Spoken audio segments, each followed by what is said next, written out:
Hey everybody, in this video we're going to be discussing the rune Berkano, which kind of resembles a capital B.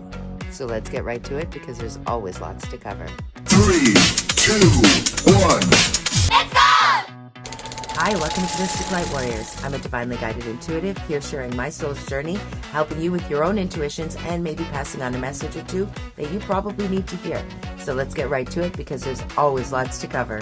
Okay everyone, something that we talked about before and that we sort of strayed away from, but we're going to get back to doing now, is going through the runes. There's lots of different types of runes and there are lots of different runes.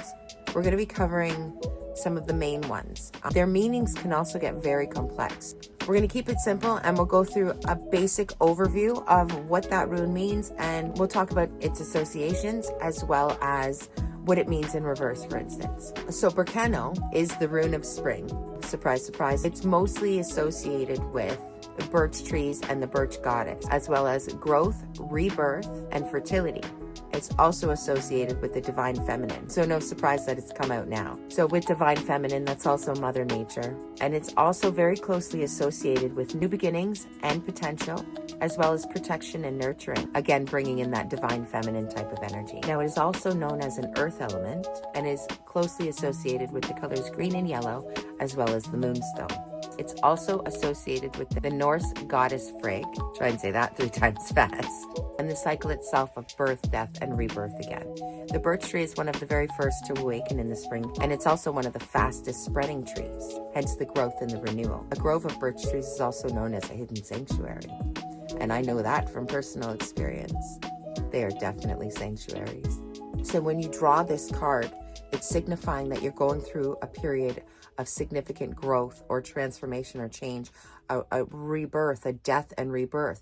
It's not always going to be the most pleasant because, again, death and rebirth, right? But no matter what, it's a period of more actionable growth, the mental and the physical growth versus the spiritual growth. So it's calling out where do you require some nurturing so that you can develop further in that area. This is the way of the mother and the healer. So where does that nurturing need to take place for you? Where do you need healing?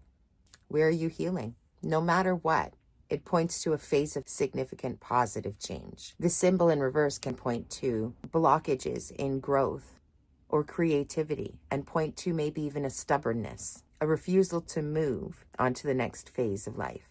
Desiring the growth without the value or the alignment. Could also mean day-to-day misunderstandings, arguments, or irritability. In reverse, this symbol is a reminder to slow down and cultivate the soil that you've been sowing your seeds in. And that's something we've been discussing a lot lately in the most recent videos about all of the seeds that we've sown. If you're new here and you haven't seen them, definitely go back and check them out. There's a lot of really great information in them. But if we're sowing these seeds and we really want to harvest, if we're not cultivating the soil while they're growing, they're probably not going to do very well, are they? So it's a reminder, maybe you need a bit of self-care. Remember, we can't pour from empty cups. This rune tends to be used in healing of sorts, among, I'm sure, lots of other things. But it can include help with female cycles, as well as injuries that may have occurred in that area with any kind of essays or anything like that. This rune can be used in help with recuperation and healing from something, rejuvenation, detoxification, and regeneration. So if you're new here, hit that like and subscribe and hit me up in the comments if you're familiar with Berkano or Berkana. I'd love to hear from you. Hope that helped. And as always, if you've liked the content you've seen today, please like and subscribe and leave me a comment. Let me know what hit for you, what didn't hit for you, what are your practices.